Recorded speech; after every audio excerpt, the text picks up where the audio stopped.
If you've ever thought about running a 50K, can I? Should I? Do I have the video for you? Because I know 50Ks are pretty tricky. They not only mean that you're going a farther distance than you've gone before, maybe you've completed a half marathon before, maybe a marathon. It also means you're probably transitioning from road to trail. I'm Callie Vinson, and I'm a seasoned ultra trail runner, I guess. Seasoned like my mama's cast iron skillet. Yeah, I guess that thing is pretty seasoned. Anyway.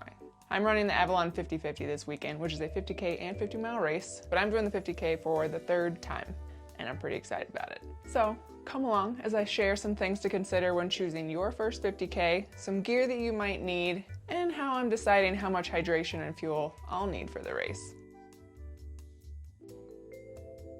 All right, so you started thinking about your 50K, you're not really sure where to begin with this. Here's the first thing that I would consider. Ask yourself, what kind of terrain do I like to run on? Nowadays, there are so many different types of races out there. You can run on the sand, you can run in the mountains, you can run on dirt roads, road ultramarathons. If you like more technical stuff, if you like very little technical stuff, how do you know which one is right for you? I think this is where experience comes in, or maybe what's local to you. So maybe start with the trails that you're used to running on and understand if you like those rocky sections or the steep uphills and downhills, or do you find your flow when you're on those like smooth, flat sections? I know I do. I like to consider myself like a newborn giraffe on technical trails. So as soon as I get to a steep downhill, I'm going, I don't know, 3 times as slow as I did on the uphill probably. So what kind of terrain do you like to run on? And consider that when choosing your 50K. I think this is also a very underrated part of choosing a race because yes, the race might fit really well with your schedule, but I think it's also really important to consider like the 4 to 6 months before the race. For instance, let's take Cocodona for example. That race falls in the beginning of May. Perfect. People might be getting ready for summer. The weather is beautiful. Here in Arizona, it's kind of the best depending on if you're low in Phoenix or high in Flagstaff. So makes sense why the race would happen. But in the 4 to 6 months before that, it's winter. It's full winter mode, if not the holidays going into full winter mode. So think about the availability that you have to give to training and if you like running in that weather. Maybe it's winter, maybe it's summer. I'm not saying it's impossible, just something to think about. And the third thing, maybe the most important thing, is the race that you're thinking about, your vibe. So let's take 2 different 100-mile ultramarathons, for example. On one hand, you've got the Leadville 100-miler. It's known for being gritty, hard, tough, high elevation, no less than 10,000 feet up. I mean, this race is born just right out of mining culture, right? And then you've got Javelina 100. It's considered an R-rated event because it's so outrageously fun. In the way that like if you've got a freak flag to fly, that is the race where you are just waving that shit around. I'll be there this year doing that myself. 2 different vibes, very different vibes. They're both right. I potentially might be at both this year. But when choosing your race, think about the community that's gonna show up at that race. Think about the kind of energy that like pulls you through in those tough moments. If you really like the toughness and like leaning into that and feeling like this superhero just like coming out of the shadows, right? Your own pain cave. Or when you're in that low moment, is a unicorn standing next to a cactus in the middle of the McDowell Mountain Park in Phoenix gonna bring you out of it? Think about it. Again, it's not impossible to do both, but consider what is most fun to you. All right, so you've thought about your race, you know the vibe, you know you've got your training availability in those 4 to 6 months before the race. What gear are you gonna need? I think this is greatly gonna depend on the actual race that you go after, whether it's a road race, a trail race, a mountain race in the summer, or a desert race in the winter. There's a lot of variables there, but I'll start with some basics that are important to me. And when I say important to me, I mean I'm not gonna stand at that starting line unless I have these things. Number 1 is some good ass shorts. If it's a cold race, of course, good ass pants. But in this case, we're gonna go with shorts. I'm a huge fan of the John G. Trail half tights. The material itself is super thin. The pockets are probably what people talk about most. For instance, let me get a pocket here. Oh, I gotta have shorts with pockets. This pocket right here, you can see my hand. It goes all the way down here. It's all the way down here.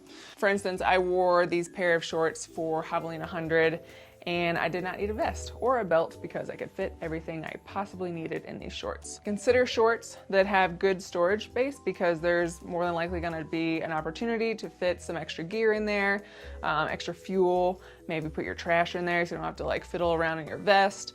And that's not only side pockets, but also the back pocket. Another piece of gear I am not staying at that start line without will be a good ass pair of socks. These are the Ingenji trail socks, so Janji and Ingenji. And I've started probably every single ultramarathon on trail in these socks for the past 4 years. And toe socks I know are not everybody's jam, but I'm personally a big fan because it's like wrapping a little protective sleeve around every single toe. So when choosing socks, make sure you get a pair that fits really well to you and doesn't hold on to a lot of moisture because that also is gonna create some feet issues. Another piece of gear, also a piece of feet gear, shoes. These are the shoes that I plan to wear at the Avalon 50K this weekend. They are the Topo Vistas. They are a trail shoe. They are high cushioned, like little clouds on my feet. I've been training in these for a while. I believe I wore these during the Mammoth 200. Did I? No, I had the Ultra Pictures on. I take that back. But I've been getting a lot of miles in them all year. Well, essentially since they came out because these are a pretty new shoe to the market. I'm not saying that you have to get these shoes specifically, but I will say make sure that you have a pair of shoes that fits really well. Gives you enough room in the toe box too because your feet in ultramarathons are gonna do some weird things, a lot of moving around, if you will. Also, there could be some expanding going on with your feet too. So make sure there's plenty of room here in your toe box specifically, just to give them room to not be rubbing against the side of your shoe because that's where some real nasty blisters can occur. And just general discomfort, honestly. Yeah, maybe one day I'll give a proper shoe review of these guys because I'm a pretty big fan, honestly. Yeah, make sure you have a pair of shoes that fits you really well. And I will say that fit is way, way, way more important than aesthetic. So even if the shoe looks really good, it's the most stylish thing on the market, hottest color, if that thing doesn't fit you, it's not gonna be a good time. Like I said, I live in Arizona. I'm in the desert, so the sun is always right on the shoulder, just ready to kill you, just like that level in Super Mario. So I'm a big fan of UPF clothing because it's gonna protect against sun rays and sun damage. This is another piece of Janji gear. This is the Sun Chaser hoodie. I've worn this for a few years now, and I'm a big fan because it not only protects your skin against the sun, which is great, this light color also absorbs less heat than a darker color. So that's why you see people at Badwater almost in head to toe white, because why would you wear something that makes you feel hotter when you could have something light, bright, possibly white, that doesn't absorb that much heat or as much heat. And last pieces of gear, I'll kind of talk about these together, but something to protect my eyes and just generally my head. I always have some sort of headpiece, like a hat, bucket hat, an ice hat, which I think I have here on the wall. I do. This is the ice cap, made famous by Katie Scheid at Western States. Big fan of this hat because you can stuff ice in it. You do look like Toad from Super Mario, but it's worth it. Yeah, a nice fun hat to protect against the sun and rain. If it starts raining, I don't want rain in my eyeballs. And of course, sunglasses. I'm a big fan of Pit Vipers just because they have some fun colors and styles, but you know, whatever works for you, right? And lastly, I don't know if I'm gonna bring this weekend. It's only supposed to be 68 on the island, so that is warm, but is it like really warm? I guess I will. Another piece of gear when it is warm here in the desert is some sort of bandana or buff, primarily to wet it. So the neck area does have one of your main pulse points. So if you are able to put something on that to cool it, whether it be ice or a wet bandana, or specifically an ice bandana that you can stuff ice into, you're able to slow that rise of your core temperature. But yeah, I'm not sure if I'm gonna bring this weekend. I guess I should, right? I don't wanna feel hot out there. All right, I'll put that to the side so I can pack it. I know this next piece of gear is either like you either love it or you hate it.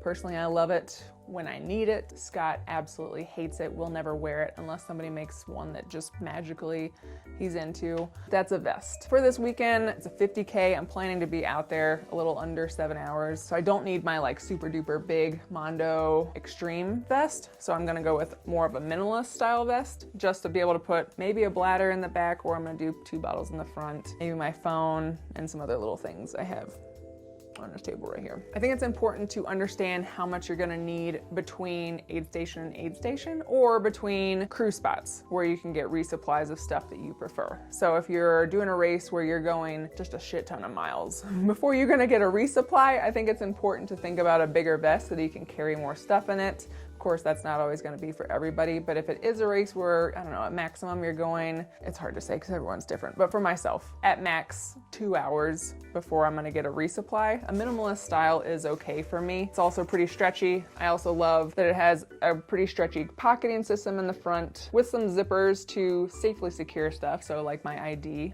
money, important for after the race, but enough pockets to be able to tuck in a gel or a little sweet treat for later, right? Poles or no poles? That's actually a question I'm asking myself as well. These are my old poles. The ones I'm currently using are in the car, but these are good demonstration piece. I think poles are important if you are someone who likes them.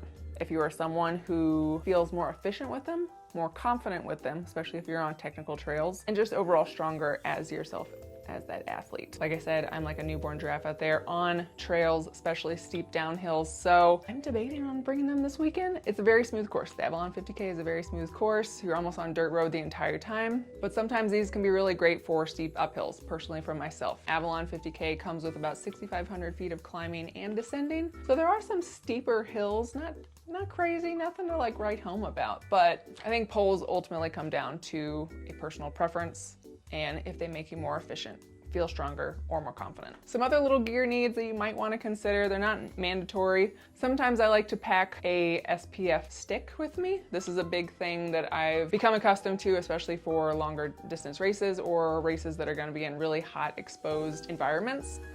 Arizona. I'm a big fan of applying this lower on the face where my hat cannot protect me, or if it's a multi-day race like Mammoth 200, Moab 240, Cocodona 250, I'll even put them on the tops of my hands and my thumbs, because if I have poles that I'm using throughout the day, those hands are getting a lot of exposure. So I like to have this in as a quick way to just reapply. I'll even put it on my mouth. I do not care in these multi-day distances. Same vein, SPF lip balm. Can't go wrong. And then the last piece, which I know is a deal breaker for a lot of people, it can be for me too. I haven't run in super humid environments recently, but it's important, and that is lube.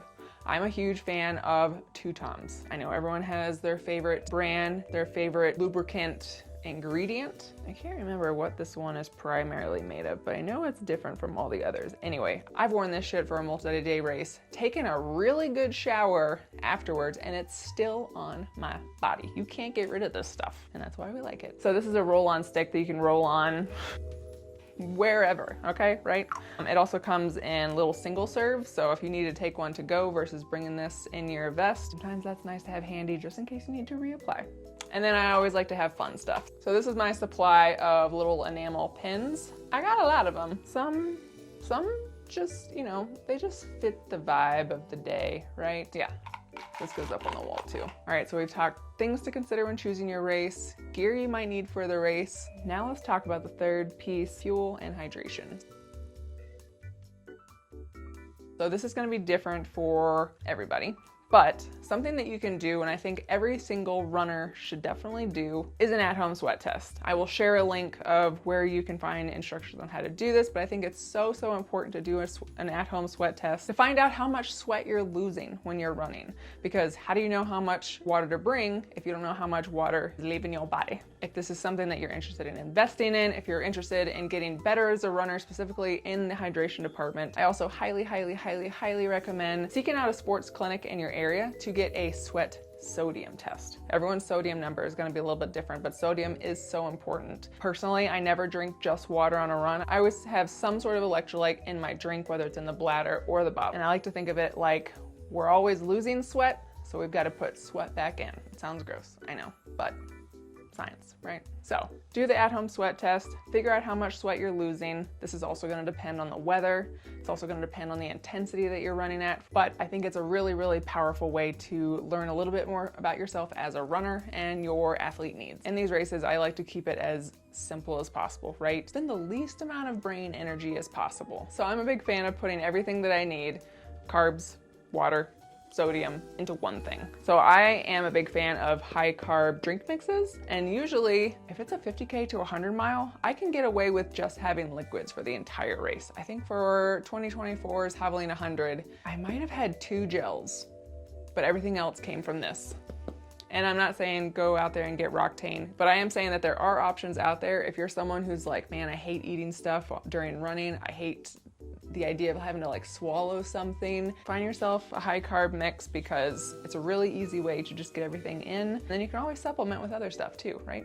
Depending on who you are, depending on where you're reading it, you're gonna find all different kinds of numbers for how many carbs you should be getting in per hour, whether it's like 90, 100, 70. Again, it's gonna depend on every athlete's need. So the best advice I have for you is to just do what's called me search. Basically go out on your run, whether it be like a short run or a long run.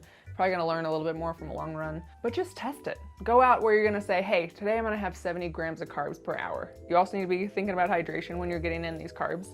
Anyway, test that, see how it feels, note like how you're feeling at the end of the run, how it felt at the beginning of the run, and then do it again on another long run. Try 60, try 80, try 90, and keep trying until you find something where you're like, man, I feel good at the start and I feel good at the end. Because I think just doing that little bit of research is gonna help a lot to finding out what's best for you. Also, gut training takes time, so if it's a little rough at the start, understand that your gut's just getting used to it, okay? And then something I'm also super adamant about is having some sort of recovery shake, snack, meal right after a run, especially a race. So I always have some sort of shake mix like this, packed in my bag, right at the Airbnb, maybe it's with my crew, but it's something I have almost right after I finish so that my recovery process can start doing its thing. Some people love savory stuff, some people want salty stuff. There are tons of options out there, I know. I just found that this is super convenient because all I need is a bottle, some water, and the little packet right home. All right, so I feel like we covered a lot of stuff there.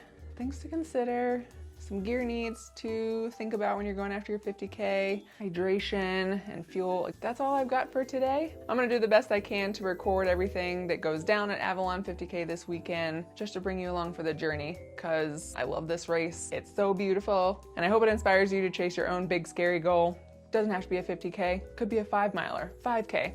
Half marathon, trail 5K, whatever it is that like lights this fire inside of you, I say go after it.